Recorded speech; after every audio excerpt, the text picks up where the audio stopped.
Welcome to our channel. Today we how to install Block Explorer integration with Bitquery, beginner guide step by step. To install Block Explorer integration with Bitquery, start by visiting the Bitquery website.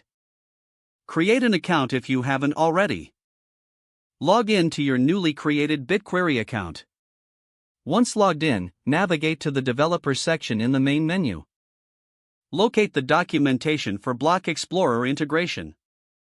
Read through the prerequisites listed for the integration.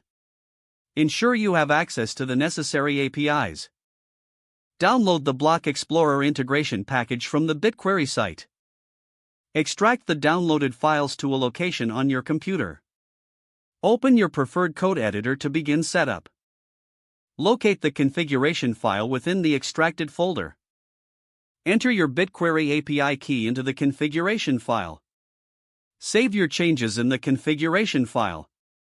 Next, open a terminal or command prompt on your computer. Navigate to the folder where the extracted integration package is located.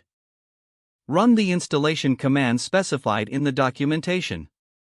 Wait for the installation process to complete.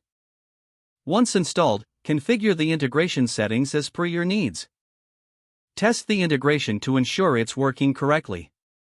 If everything works, you are now ready to use the Block Explorer integration with Bitquery. Check the documentation for any advanced configurations or troubleshooting tips.